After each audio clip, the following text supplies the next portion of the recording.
Ceci est notre structure. Une sorte de programme de chargement. On peut y afficher ce qu'on veut. Vêtements ou équipements, armes à feu, simulateurs d'entraînement. Tout ce qui nous est nécessaire. Tu veux dire qu'on est dans un programme informatique? Est-ce vraiment si invraisemblable? Ta tenue est différente, plus de relais dans les bras ou le crâne. Tu as changé de coiffure. Tu corresponds à présent à ce que nous appelons l'image intérieure résiduelle. C'est une projection mentale de ton moi digital. Alors, rien de tout ça n'est réel? Qu'est-ce que le réel? Quelle est ta définition du réel? Si tu veux parler de ce que tu peux toucher, de ce que tu peux goûter, de ce que tu peux voir et sentir, alors le réel n'est seulement qu'un signal électrique interprété par ton cerveau. Ça, c'est le monde que tu connais. Bonjour à tous les amis, je vous fais une nouvelle vidéo, donc petite vidéo détente qui va vous amener un peu à la réflexion. Et j'espère que vous allez apprécier cette petite pause dans vos activités quotidiennes. Donc n'hésitez pas à liker, à vous abonner, à partager, ça va me donner un peu de visibilité, que de nombreuses personnes puissent bénéficier de ces connaissances et de ces réflexions qui ne sont certainement pas mises assez au goût du jour, particulièrement dans cette médecine de garage actuelle. D'accord ? Donc cette vidéo, je l'ai appelée tout simplement « L'aveugle est-il vraiment aveugle ?» pour vous amener à vous interroger sur la nature même de l'esprit et particulièrement de la fonction et donc du mouvement. Donc on a vu qu'il y a des expériences qui ont démontré que des aveugles de naissance, donc c'est-à-dire que c'est inné, c'est pas acquis, quand ils lisent du braille, on voit que c'est le cortex visuel qui s'allume, comme si c'était leurs yeux qui détectaient cet environnement. Mais les chercheurs actuellement ne savent pas si c'est l'expérience en lisant le braille qui a recruté ce cortex visuel pour remplir cette fonction, ou si c'est instinctivement le sens du toucher qui a pris le relais au niveau de la naissance, je parle, pour faire que le sens du toucher se substitue dans le cortex visuel. Vous comprenez ce que je veux dire? Pour cette analyse en tout cas de l'environnement. Donc de toute façon,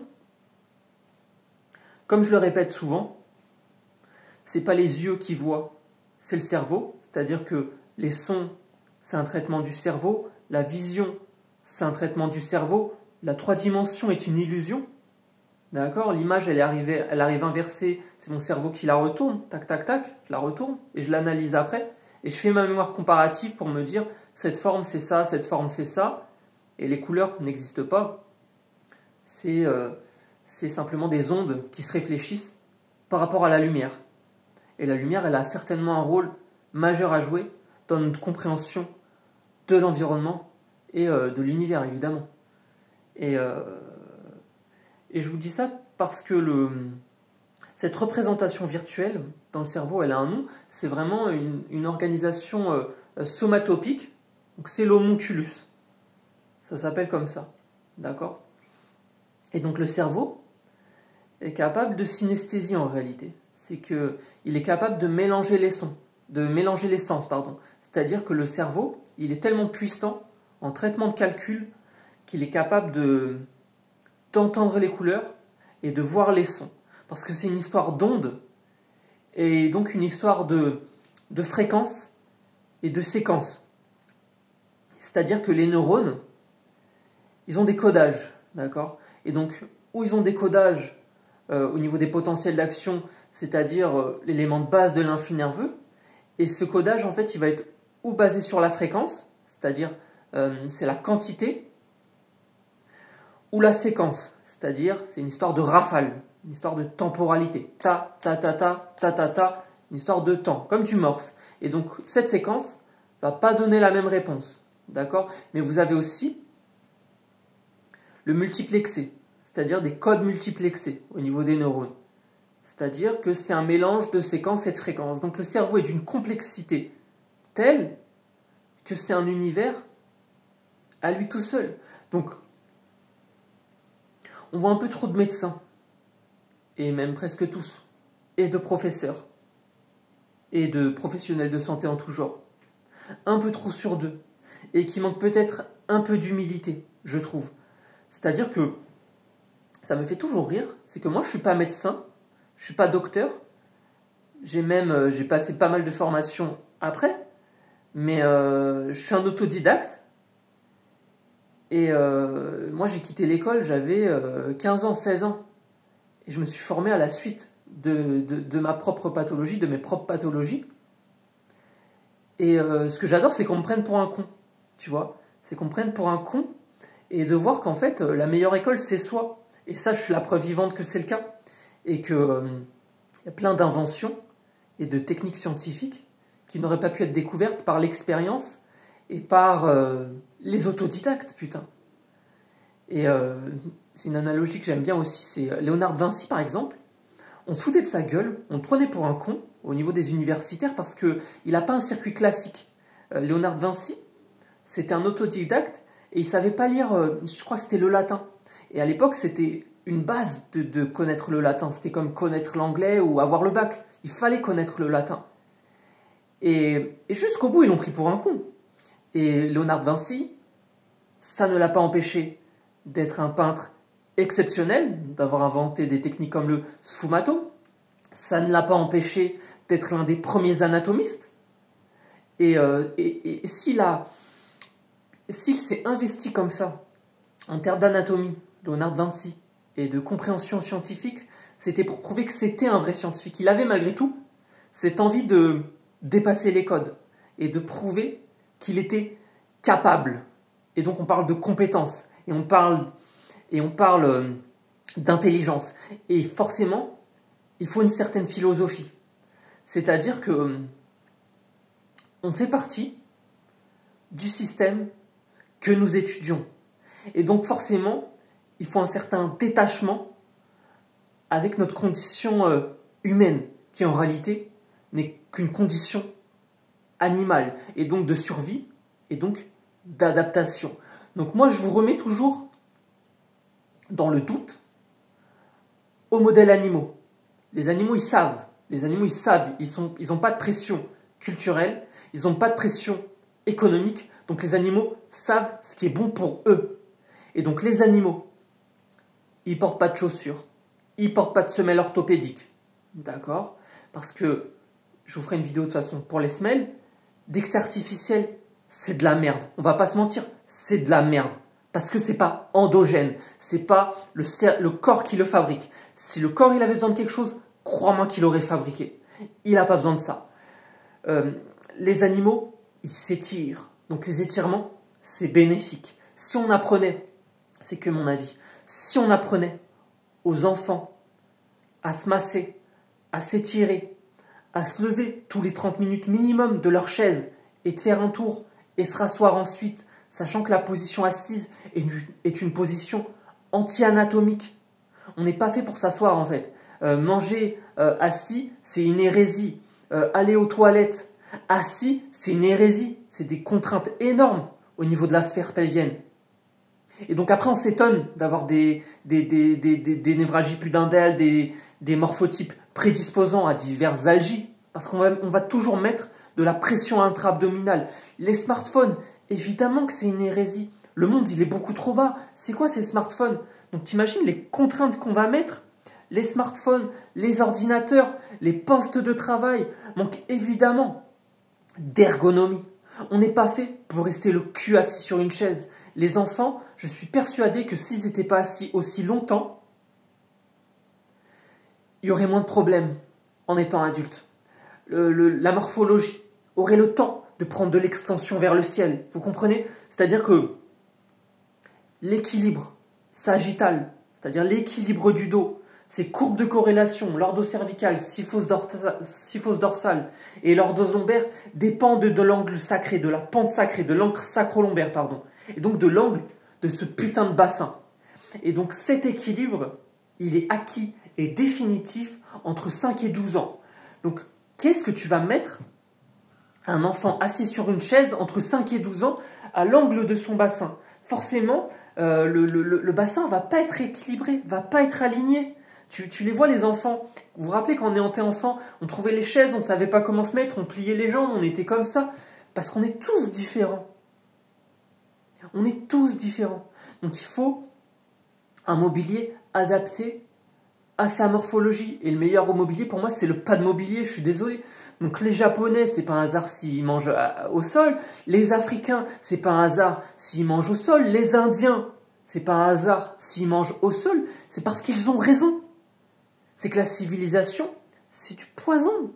Le fait de s'asseoir, ça va enraidir la hanche. Et la hanche qui s'enraidit, c'est toutes les courbes de corrélation de cet équilibre du dos qui vont en pâtir. On va faire une attitude scoliotique, on va se torsionner et surtout on va pas être assez mobile. Vous voyez, c'est que la position assise, elle asphyxie le fessier, elle asphyxie le fessier, elle atrophie le psoas. Donc il faut garder cette souplesse de hanche. C'est certainement un des moyens le plus préventif dans toute pathologie. Parce que si la hanche, elle merde, tu peux être sûr que tout va merder, de la tête aux pieds.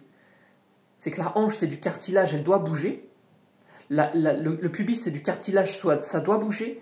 Et on est sur un complexe articulaire interdépendant. Le complexe lombo-pelvique fémoral. Cartilage, cartilage, cartilage. Une hanche qui s'enraidit, c'est une hanche qui devient instable, c'est un pubis qui devient instable, et c'est un rachis lombaire qui devient instable. Et donc, je vous ferai une autre vidéo de posturologie. On ne va pas aller là-dedans. Ce que je veux que vous compreniez, c'est que le corps, il est capable et il n'a pas besoin d'artifice. Donc, je vais être un peu trop raide, vous me pardonnerez. Je prends un chat. Le chat, je le jette d'un toit. Le record du monde du chat qui tombe sans se blesser, en termes de hauteur, il vient de New York, c'est dans les années 1800, il me semble. Le record du monde, c'est 137 mètres. Le chat, il est capable de faire une chute libre de 137 mètres sans se blesser. Il s'est cassé une dent et il est reparti. L'animal terrestre le plus rapide de la Terre, c'est le guépard.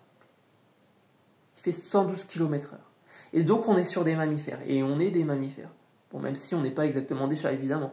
Mais je vous dis ça parce que les chats s'étirent, les grands félins s'étirent, tout ce qui est canin, ça s'étire. Et donc, c'est la souplesse qui donne la résistance au corps. C'est en aucun cas la rigidité. Et donc, il faut de la souplesse pour faire la procédure. Vous comprenez, la procédure du mouvement. Parce que la machine primaire de la vie, c'est l'appareil locomoteur. D'accord. Donc, j'ai pris quelques notes. Donc, vous voyez, dans les animaux, ce qui est intéressant, c'est que plus on étudie les animaux, plus on se rend compte qu'on est des animaux. Et qu'on devrait plus se voir comme une machine multisystémique, une unité fonctionnelle avec une perception unifiée. Et donc, vu qu'on n'a pas d'expérience unifiée dans cette médecine, qui n'est pas une médecine intégrative, mais une médecine interventionnelle, traumatologique par rapport à la Première Guerre et la Deuxième Guerre mondiale, c'est que les gens s'est cassé, on répare. Alors c'est sûr, les chirurgiens, j'adore, on fait des super belles jantes, on change les prothèses, on change les hanches comme des jantes de voiture, on fait des super prothèses, il n'y a pas de souci là-dessus. Mais le souci, c'est qu'on n'est pas des voitures. C'est qu'on n'est pas des voitures et on n'est pas des meubles. Donc le bassin, il est tordu, je vais te mettre une cale sous le pied. C'est ça, tu crois? C'est ça le corps humain? Tu crois qu'on est des meubles et des chaises et des tables? Non. On est des machines très flexibles. On a beaucoup de capacités. On a des capacités de compensation. On a des capacités de réserve cognitive. C'est-à-dire cette flexibilité comme une mémoire vive, une mémoire tampon, qui peut aller au-delà de la contrainte. Et on est tous inégaux face à cette réserve. D'accord? Et donc, si tu n'as pas de réserve cognitive, il y a des grandes chances que tu merdes. Donc, plus la réserve cognitive est large, plus on est adaptable. Et cette réserve cognitive, elle s'augmente comment? en multipliant la richesse des interactions avec l'environnement, et donc les 5 sens. L'ouïe, la vue, bien sûr le sens du toucher, et bien sûr le sens du goût,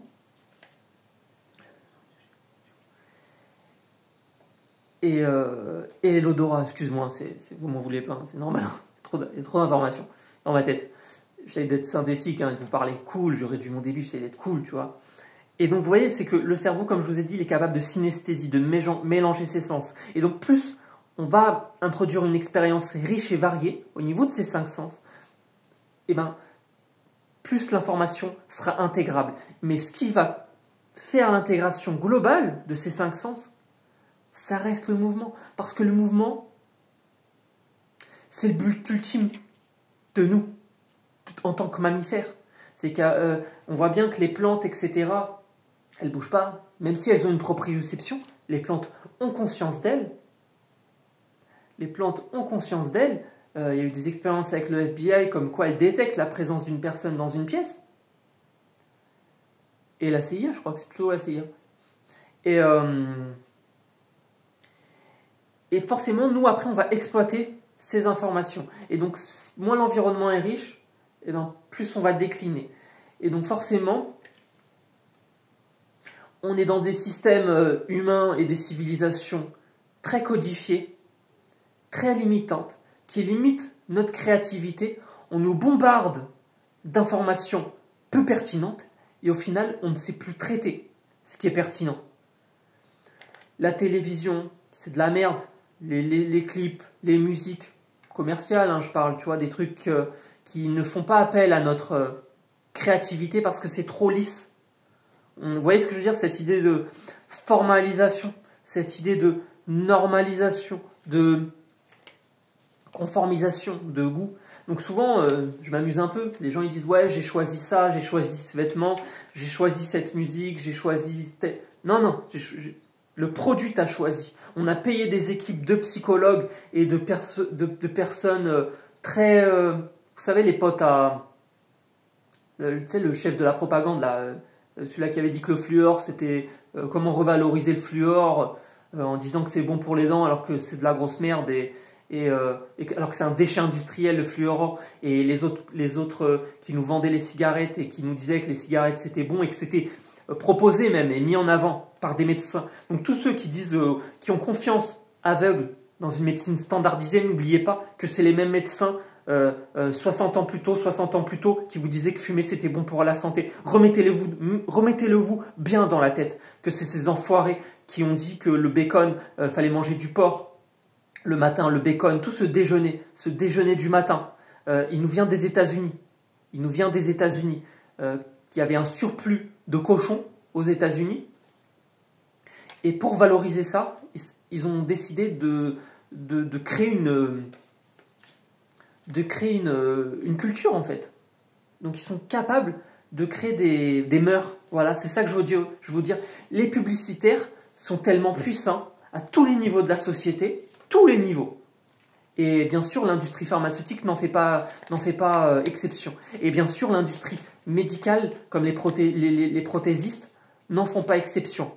Ils sont capables de créer des mœurs pour nous faire croire que le besoin vient de nous. Mais ce besoin ne vient pas de nous. On n'est pas obligé de manger du bacon le matin. C'est pas diététique, déjà. On n'est pas obligé de mettre du fluor dans nos dentifrices. Mais c'est un exemple comme tant d'autres. Eh bien, on pourrait refaire le monde. Les pesticides, les pesticides, les graines toutes... vous voyez de quoi je parle, qui sont toutes enrobées, rouge, vert, pour pas qu'on puisse les replanter derrière. Et donc, ils vendent des graines stériles. Enfin, tu vois, et donc, on perd cette diversité. Aussi bien de l'écosystème, avec la perte de la faune, de la flore. Et forcément, cette perte... Moi, je suis persuadé, hein, j'ai des convictions. On n'est pas obligé d'être d'accord avec moi sur tout. Je me trompe certainement sur certaines choses où je suis assez, peut-être trop radical, mais j'ai mes raisons. Eh bien, je suis sûr que la perte de diversité au niveau de l'écosystème nuit à notre propre écosystème et se répercute sur notre propre écosystème, aussi bien notre écosystème spirituel que physique. Donc si on veut changer au niveau physique, changer notre approche au niveau physique et être capable de demander et d'imposer la médecine intégrative et personnalisée que chacun d'entre nous mérite, il faut certainement une remise en question et une élévation, un minimum spirituel, vers une diversité. C'est-à-dire qu'il n'y a pas le monde du vivant et l'homme.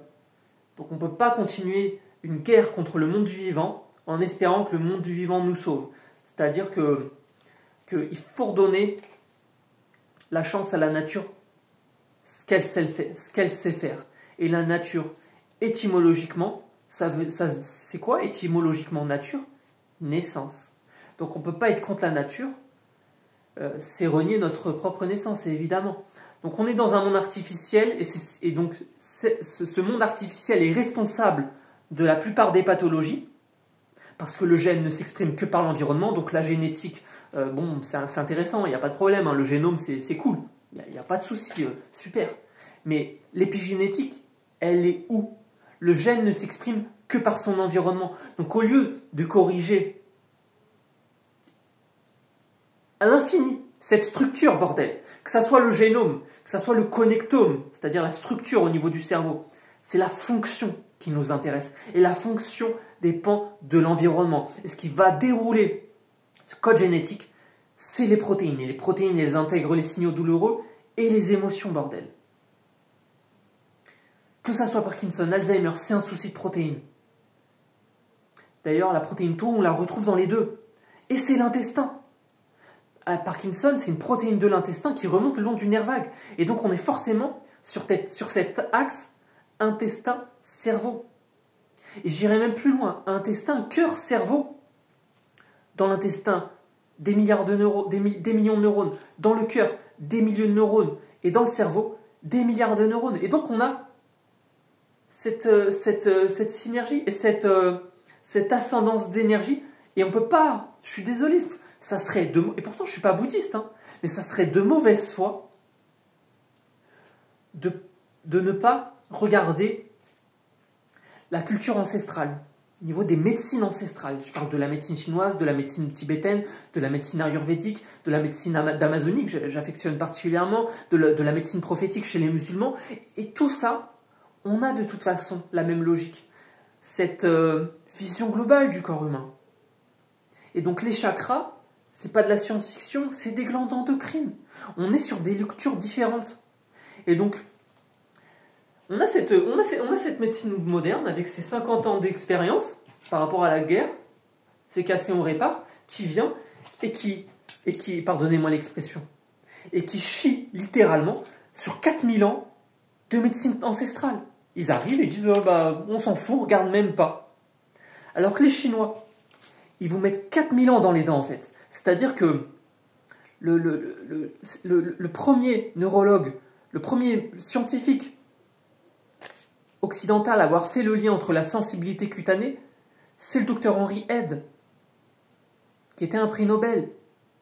Donc quelqu'un de très intéressant, quelqu'un d'exceptionnel, hein. C'est pas ça que je dis.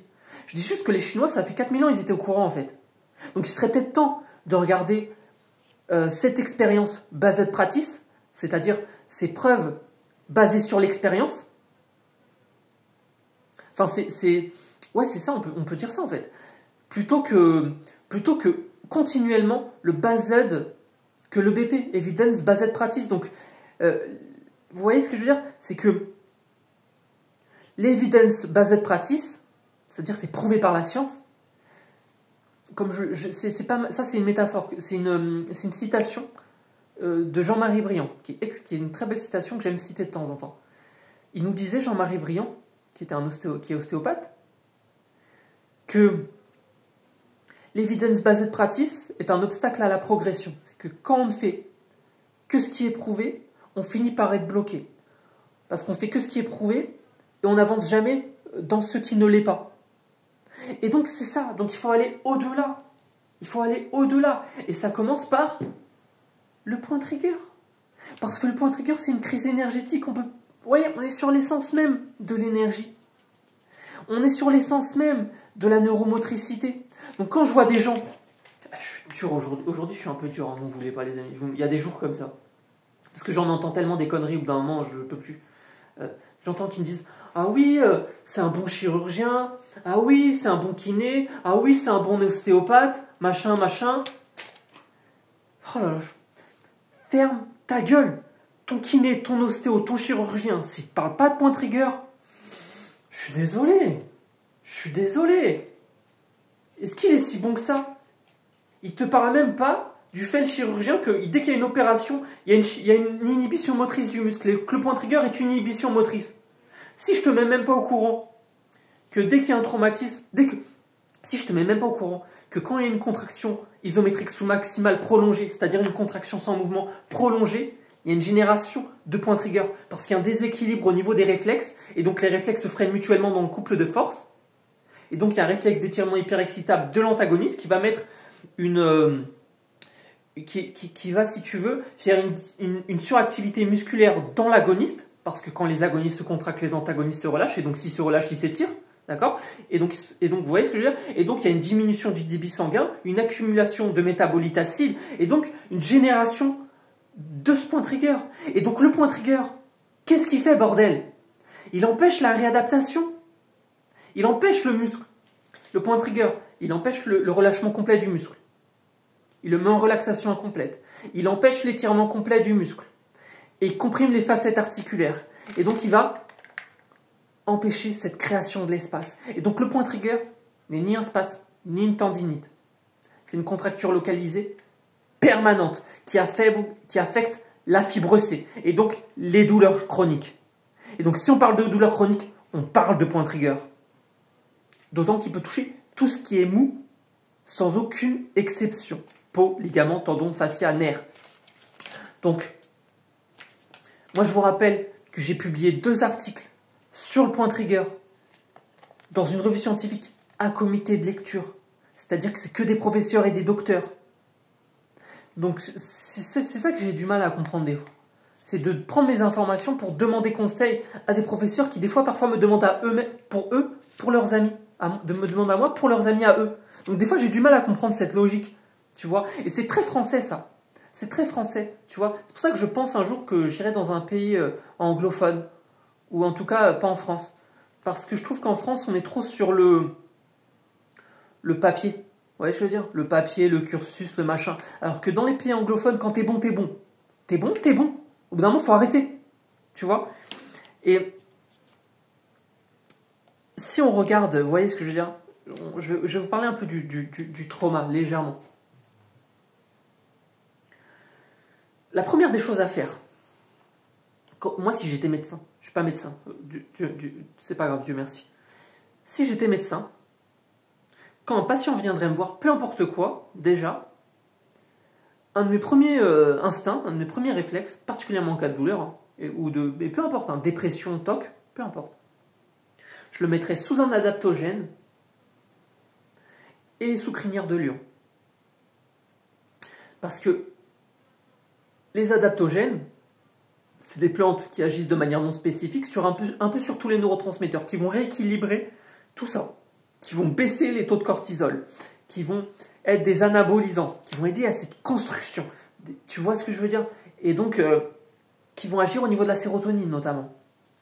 Et donc la sérotonine, elle est synthétisée à 95% par l'intestin.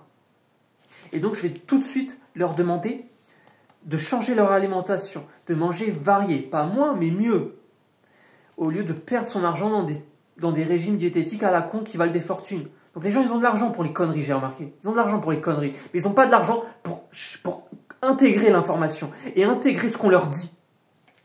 D'accord? Donc, le lait, bon, on n'est pas des veaux, c'est du bon sens, comme je le dis. Le cerveau, il communique avec du sucre, donc il faut quand même du taux de sucre. C'est-à-dire que il n'y a pas de signal électrique dans le cerveau s'il n'y a pas de sucre. Il faut de l'énergie, d'accord? Mais le cerveau, les cellules parlent entre elles avec des lipides. Donc il faut toujours protéines, lipides et glucides. Et il faut aussi une densité nutritionnelle intéressante. C'est-à-dire qu'il faut des macronutriments, mais aussi des micronutriments, des vitamines, des minéraux, etc. Donc il faut une alimentation de qualité. Ça devrait être déjà un socle. Ça devrait être un socle. Ça devrait même pas être... On devrait l'apprendre à l'école. Ça devrait être une matière d'école, l'alimentation. Et je pense que beaucoup seront d'accord avec moi là-dessus. Et bien sûr, le sommeil. Et bien sûr, le sommeil. C'est-à-dire que le sommeil, j'aime à dire que le meilleur médicament, c'est le sommeil. Et pourquoi je dis ça? Si tu dors pas une semaine, tu as un sommeil de qualité, il y a jusqu'à 300 gènes du cerveau qui s'altèrent. Imagine le nombre de maladies différentes qu'on fait. La maladie n'existe pas, n'est qu'une expression pathologique. Qu'est-ce qu'une expression pathologique? Un phénotype, c'est-à-dire le gène, c'est le génome, le génotype, et le gène s'exprime, et donc c'est une expression génétique, c'est un phénotype. Donc c'est une expression phénotypique, on peut le dire, c'est le profil phénotypique si tu veux. Et donc on a encore plus de sous-profils, aussi bien au niveau de la morphologie, des morphotypes, au niveau de Roussouly notamment, aussi bien au niveau entérotype, c'est-à-dire de la flore, du microbiote, du microbiome, etc. Et donc il y a 3 entérotypes majeurs. On ne voit pas de médecin nous dire c'est quoi notre entérotype, étrangement. Alors que pourtant, on est des êtres hybrides, on est des êtres moitié microbes, moitié mammifères. Peut-être l'une des premières choses à faire, ce serait déjà de définir notre entérotype, notre type de flore intestinale. Je ne sais pas, je dis ça comme ça, peut-être je dis une connerie, mais ce serait déjà un truc peut-être un peu intéressant. Pour éliminer certains... Parce que les microbes vont aider à exprimer ou non un gène, tu vois, vont aider ou non à synthétiser un type de neurotransmetteur, et on sait que s'il n'y a pas un bon équilibre entre les neurotransmetteurs, on a un souci d'homéostasie, et donc un déséquilibre homéostatique. Et l'homéostasie, c'est la capacité du corps à s'autoréguler, donc il ne peut pas s'autoréguler s'il n'a pas les bonnes briques de base. Et donc ces briques de base passent par le terrain microbien, donc l'implantation, etc., passent par les neurotransmetteurs, passent par les macronutriments, glucides, lipides, il faut que ça communique, passe par les vitamines, les minéraux, qui ont et aussi le magnésium, qui a, je sais plus, 300 fonctions métaboliques, le zinc, 200 fonctions métaboliques, le magnésium qui va purger la synapse, qui va permettre au système de se relâcher, tu vois, on se remet à zéro, d'accord? Et le calcium qui va faire que ça se contracte au niveau de l'influx, qui va être très essentiel en signalisation cellulaire. Et donc il faut aussi du calcium. Vous voyez ce que je veux dire? C'est qu'il faut de tout. Il faut de tout, mais un peu. Et donc, il faut... vous voyez ce que je veux dire? Je cherche un peu à ouvrir vos esprits à travers cette vidéo. Et donc, par exemple, au niveau de la reine des abeilles, c'est les abeilles ou les fourmis? Faut vérifier la source, les amis. Mais c'est sûr, c'est une des deux. C'est ou la fourmi ou l'abeille. Je pense que c'est l'abeille. Je ne suis pas sûr, je pense. Je sais que ce qui différencie génétiquement cet insecte, un des deux, je pense que c'est l'abeille, par rapport à l'ouvrière et la reine, c'est le même génome, c'est la même génétique. La seule chose qui fait que ça devient une reine, que la larve devient reine et pas ouvrière, c'est le changement de son alimentation. Donc on voit qu'il y a une méthylation de l'ADN par rapport à l'alimentation. Donc si on donne de la gelée royale à la larve, elle va devenir une reine, alors que si on ne lui en donne pas, ça va devenir une ouvrière ou un soldat ou ce que tu veux. Tu vois ce que je veux dire? Donc ça doit être une abeille, parce que je crois pas qu'il y avait soldat. Donc ça doit être une ouvrière. Ouais, donc vous voyez l'importance de cette expression qui dépend de tous les facteurs environnementaux. Et le sommeil est un facteur capital. Donc ils ont fait des expériences aussi. Ils avaient empêché à des chats de dormir. Et donc les chats, ils les nourrissaient. C'est une expérience qui ne se ferait plus aujourd'hui à cause des soucis éthiques. Et... le chat, tu l'empêches de dormir, tu lui mets du métal ou quoi, de la musique rock, et au bout d'un moment, les chats ils finissent par devenir déments. Ils ont de la démence. Ils finissent par avoir des hallucinations, ils deviennent agressifs, parce qu'ils ne dorment pas, et ils finissent par mourir. Donc le manque de sommeil tue. Et donc si par exemple, chez Alzheimer, on a beaucoup de personnes âgées, c'est qu'elles dorment de moins en moins.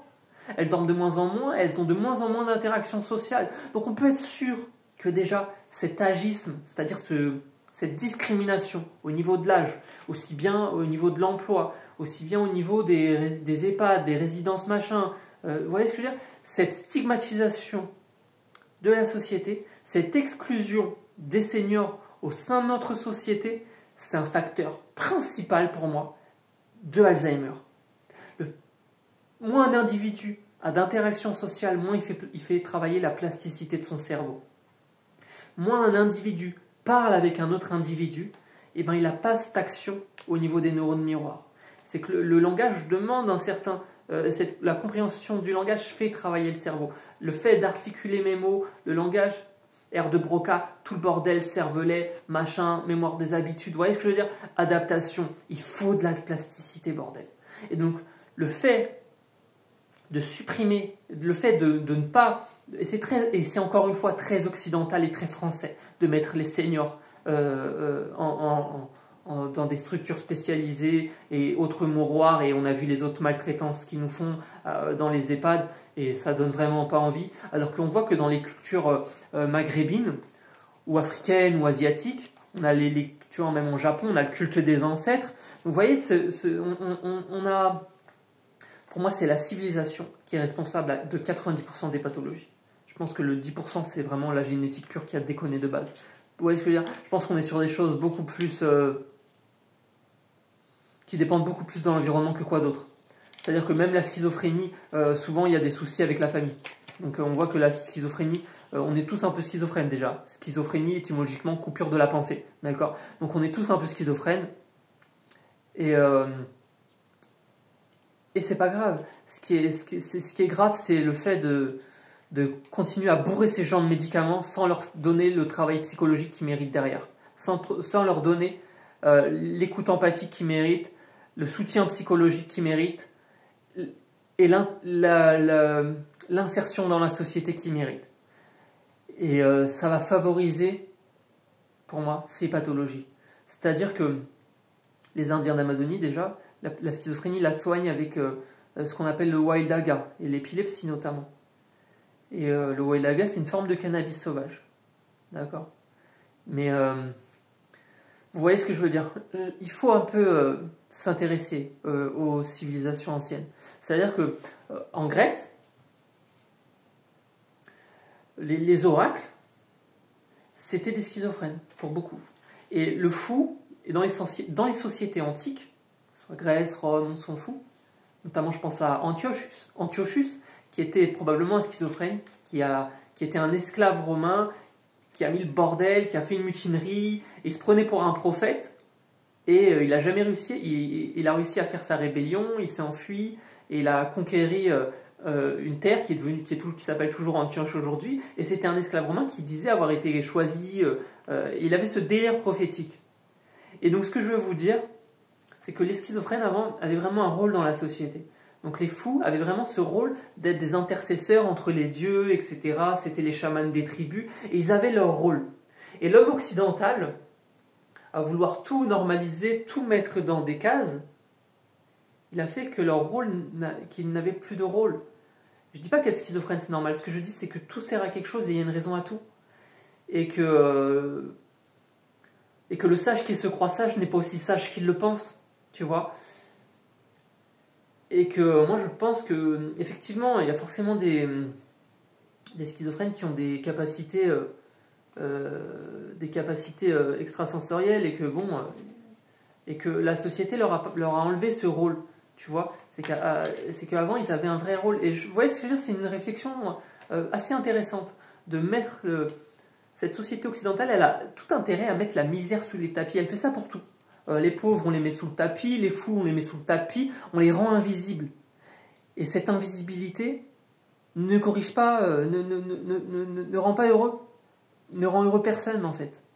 Elle rassure, et elle donne une illusion de sécurité. Sécurité qui n'est qu'une illusion. Et cette médecine de garage, oh, tu viens, t'as quoi? T'as ça? Attends, je prends le Vidal.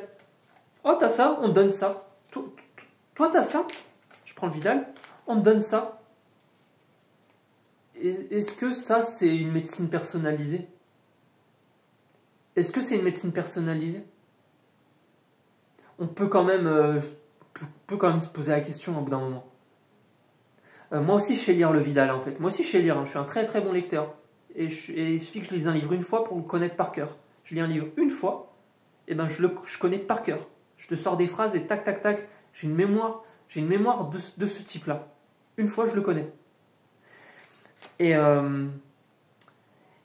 au lieu de, tu vois, alors que il serait plus utile de regarder notre environnement, d'apprendre de la nature, qui est notre propre reflet. Je sais, je me répète, mais génétiquement, on a tous le matériel génétique nécessaire pour avoir des glandes à venin.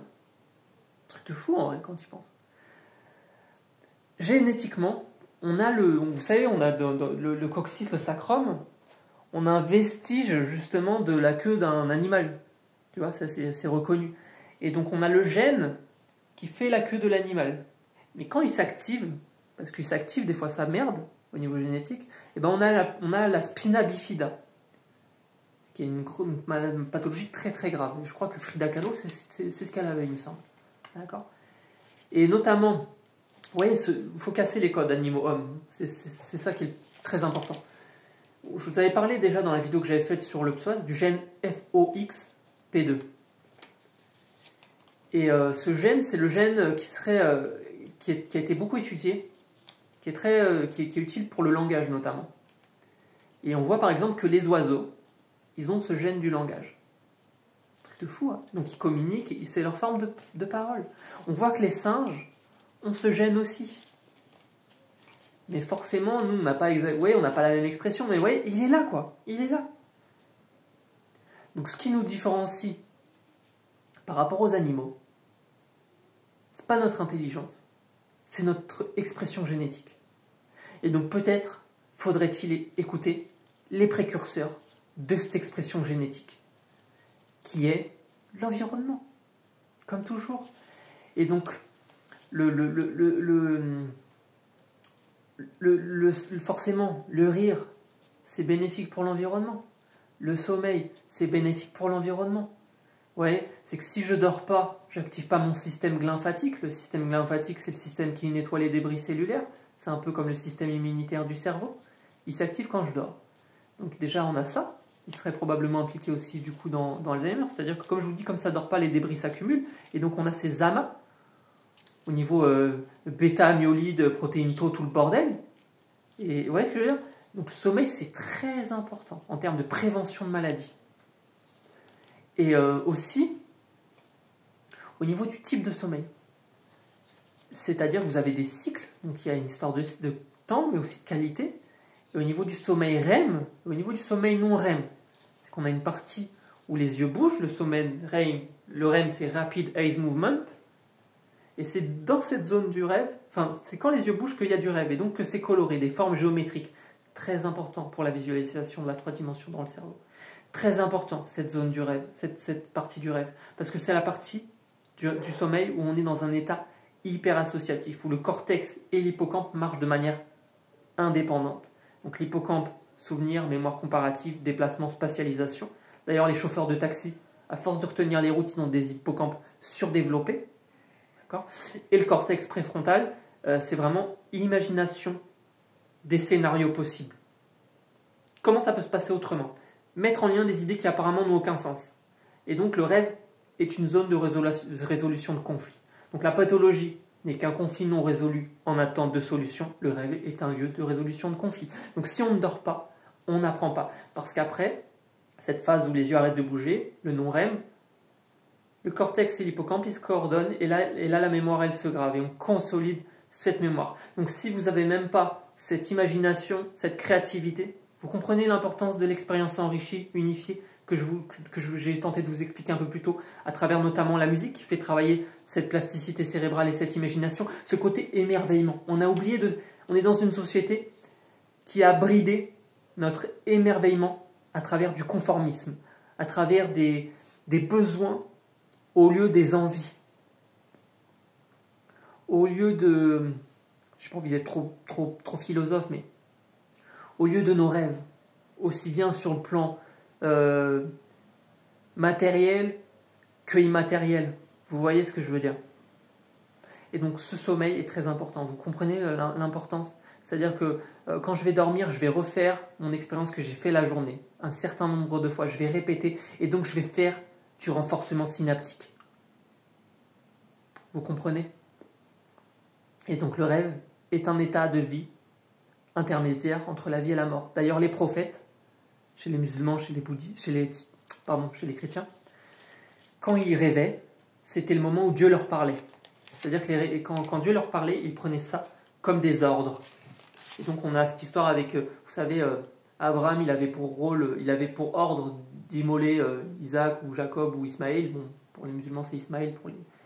Je crois que c'est Jacob ou Isaac, je ne sais plus. Il y a un schisme là au niveau théologique. Et donc c'était un rêve qu'il a eu. Et Joseph, notamment le prophète Joseph, qui était le plus beau des prophètes, il savait lire les rêves. Et donc il était en prison et il a été libéré par le roi, machin, c'est l'histoire, hein, parce qu'il savait lire les rêves, et donc il avait lu un rêve du roi, et c'est devenu le conseiller officier du roi. Voilà. Pour la petite histoire, vous voyez ce que je veux dire? Et les bouddhistes, par exemple, ils disent qu'il y a 7 états entre la vie et la mort. Donc ça, c'est les bardos. D'accord, le bardo Todol, l'île des morts tibétains, certains connaissent sûrement. Et vous voyez, on peut faire plein d'analogies comme ça. Vous voyez, les couleurs, la couleur des bouddhistes, c'est le violet. Parce que le violet, donc c'est l'améthyste, leur pierre, parce que le violet, c'est la lumière du cosmos.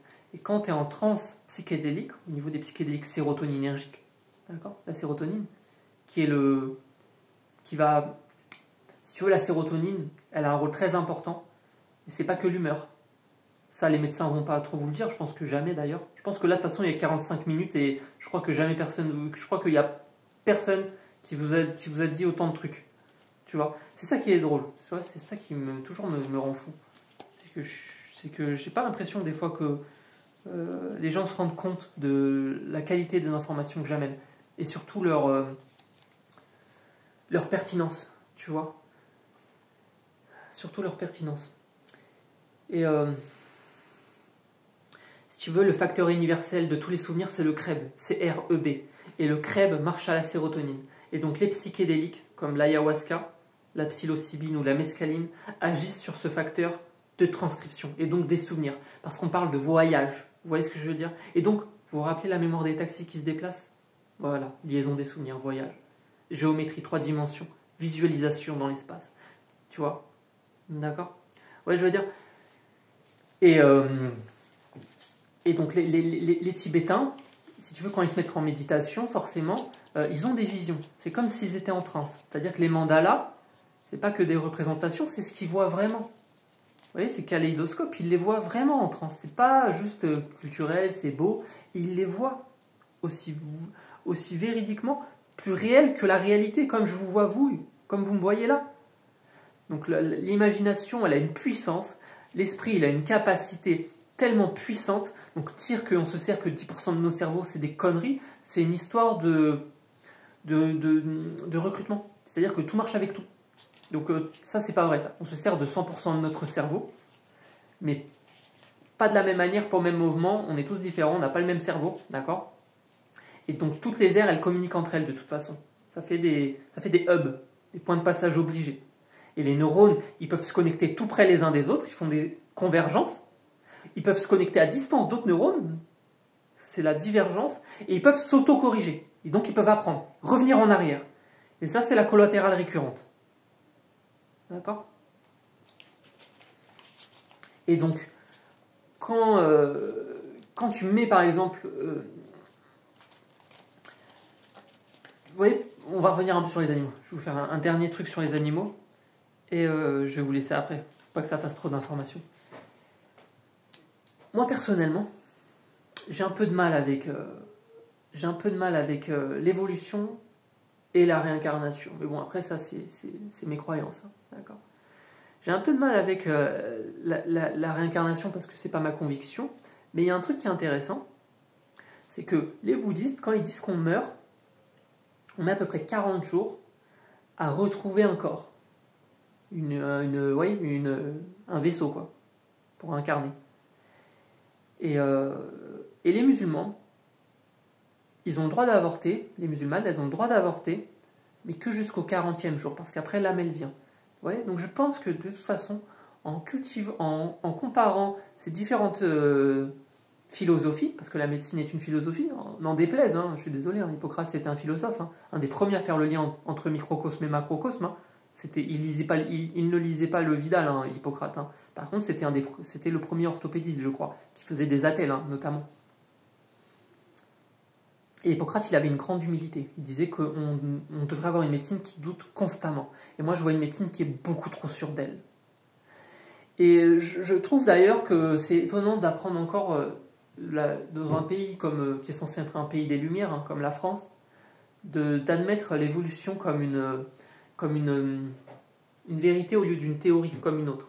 C'est-à-dire que l'évolution, moi je parlerais plus déjà de mutation, et de mutation dirigée sous un dessein intelligent. Tu vois ? C'est-à-dire que le Soleil, s'il était plus ou moins près, il n'y aurait pas de vie sur Terre. Donc déjà, c'est déjà un miracle en fait, la vie sur Terre. Tu vois ? Je me suis longtemps posé... tu vois, j'ai toujours su que l'évolution, il y avait quelque chose qui est un peu chelou, quoi, qui ne me parle pas en tout cas, qui ne me parle pas à moi. Voilà. Et il y a une théorie très intéressante de Terence McKenna, et Terence McKenna, c'est un mycologue. Et Terence McKenna, il a inventé ce qu'on appelle la théorie du singe défoncé.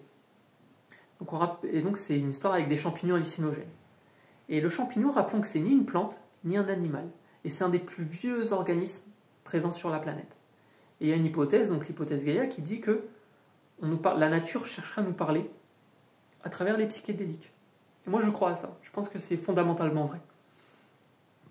Parce que les psychédéliques sérotoninergiques, c'est des analogues à la sérotonine.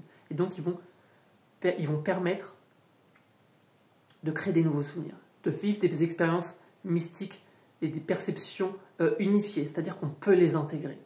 Vous voyez ce que je veux dire ? Et donc on parle de plantes enseignantes. Donc on a le tabac, on a l'ayahuasca, on a les champignons sacrés, notamment le mazapatec ou le golden teacher, tout est dans le nom. Et Terence McKenna, il nous disait qu'il a vu que certains grands singes, ça leur arrive de manger des champignons hallucinogènes. Et il y a aussi certains jaguars qui consomment de l'ayahuasca. On a vu que les animaux se droguent. Les dauphins, par exemple, il y a un poisson venimeux et qui lâche une drogue, une toxine, et ils se le jettent entre eux. Et ils se défoncent comme ça, les dauphins. Super intelligents, les dauphins. Certainement un des animaux les plus intelligents du monde. Et avec les baleines et les éléphants. Et les singes aussi, évidemment. Et on a vu aussi qu'il y a une sorte de lémurien qui prend une sorte de mille-pattes et qui se frotte le poil comme ça. Et en vrai, il se défonce la gueule. Il est défoncé et c'est un côté aussi peut-être antiparasitaire. Donc c'est les deux, mais il kiffe en vrai se mettre des races, hein, ça se voit, hein, qu'il kiffe ça. Et donc c'est intéressant parce que la viande qui rend plus intelligent, tu regardes nos dents, on n'a pas des canines, on a des intestins longs comme des végétariens, parce qu'on est sans doute des végétariens, tu vois. Et donc on n'a pas une morphologie de carnivore, on n'a pas de dents, on n'a pas de griffes. Au bout d'un moment, il faut s'interroger, tu vois. Et donc Terence McKenna, il nous dit que c'est pas la viande qui nous aurait rendu intelligents. Et il a sans doute raison, parce que la viande, je vois pas en quoi la viande va agir sur la sérotonine, en fait, sur cette, vous voyez ce que je veux dire, à une telle puissance, parce qu'il y a eu un bond cognitif qui a jamais été inexpliqué. C'est-à-dire que l'humain, c'est le même depuis 200 000 ans. Vous voyez ce que je veux dire, en termes de génétique, je parle. C'est le même depuis 200 000 ans, c'est très récent dans l'histoire de l'univers. Vous voyez ce que je veux dire. Et il y a eu ce bond, et ils savent pas l'expliquer. Il est où le chaînon manquant? Il est nulle part, putain. Parce que pour moi, il n'y a pas de chaînon manquant. Il n'y a qu'une mutation dirigée par un système intelligent. Et donc une unité. On l'appelle comme on veut. Moi, je m'en fous. Et donc la nature, c'est déjà un laboratoire à ciel ouvert. C'est un système heuristique. Et le cerveau, c'est déjà un système heuristique. C'est-à-dire qu'il fait des hypothèses et il teste. Et donc pour ça, il faut de l'imagination. Et les champignons hallucinogènes, par exemple, comme l'ayahuasca, moléculairement, c'est très proche. La psilocybine. Et bien en fait, ils vont créer de la plasticité, ils vont participer à la neurogénèse en faisant des nouveaux neurones. C'est-à-dire que les nouveaux neurones peuvent venir que de 3 endroits dans le cerveau. C'est l'hippocampe, donc gyrus denté, je crois bien, sous-ventriculaire, et le dernier, des fois, corps, j'ai oublié, vous m'en voulez pas, hein. C'est corps, je sais pas quoi, mais en tout cas, ce qui nous intéresse, c'est l'hippocampe. Voilà. C'est corps ventral, ou je sais plus, j'ai oublié, m'en voulez pas, je me rappelle plus. En tout cas, c'est ce l'hippocampe qui nous intéresse. Parce que c'est prouvé que la psilocybine et l'ayahuasca agissent sur l'hippocampe et participent à ces nouveaux neurones au niveau de l'hippocampe, en créant des nouveaux circuits. D'accord? Et donc, ils vont refaire cette connectivité entre le cortex et l'hippocampe, qui ne connectent pas. Ils vont stimuler le cortex comme du rêve. Et donc ils vont créer cette créativité, cette empathie. Parce que le cortex, c'est l'empathie, c'est les commandes prémotrices, le cortex préfrontal, c'est les émotions, c'est l'altruisme, la générosité, la conscience de soi, le langage, tout ça. L'art, le fait que j'analyse l'art, ouais, c'est beau, la musique, c'est beau ou pas? C'est notre créativité, c'est ce qui fait nous concrètement des humains. Et donc, l'ayahuasca, la psilocybine, ça fait une suractivation de ce cortex préfrontal, notamment bien entendu la glande pinéale, qui est la seule partie dupliquée du cerveau, la seule partie du cerveau qui n'est pas dupliquée, mais c'est pas vraiment le cerveau, et qui joue un rôle très, très intéressant, comme disait René Descartes, que c'est le siège de l'âme. Mais en vrai, on est sur quelque chose de très primitif. C'est-à-dire que la glande pinéale, on est sur un œil atrophié, on est sur quelque chose de très primitif. Un œil qui va vraiment harmoniser les ondes, les hémisphères, qui va harmoniser les ondes du cerveau, d'accord, et qui va nous permettre de nous connecter à un champ universel quantique. C'est ça la réalité. Bon, je sais que j'ai l'air un peu fou quand je dis ça, mais c'est pas grave. Et donc l'ayahuasca, un de ses premiers noms, c'était la télépantine, parce qu'on pensait que c'était de la télépathie. Et je pense que ça existe, moi. Je pense que on a des capacités, quoi. Ils ont déjà fait des tests avec des machines de nous mettre des puces, et la puce arrive à détecter notre activité cérébrale, et on a déjà assisté à des balbutiements de télépathie, notamment avec des interfaces cerveau-machine, où on fait bouger des machines. Donc c'est bien c'est bien que le cerveau est capable d'envoyer une onde pour faire bouger quelque chose à distance. Et tout est onde, comme le disait Nikola Tesla, tout est onde, énergie, vibration et information. Et donc, vous voyez ce que je veux dire? Prendre un peu de hauteur.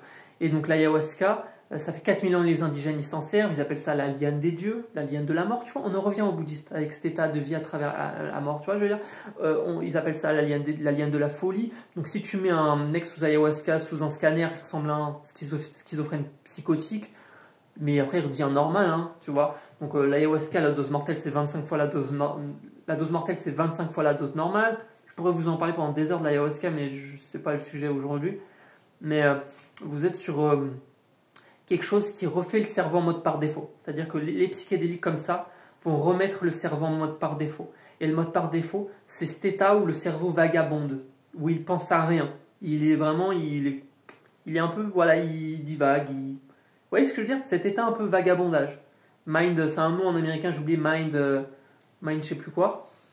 Et cette étape de mode par défaut, mode défaut network du cerveau, elle est capitale pour apprendre, pour la fonction cognitive. C'est-à-dire que le cerveau a besoin de pause pour apprendre, vous comprenez?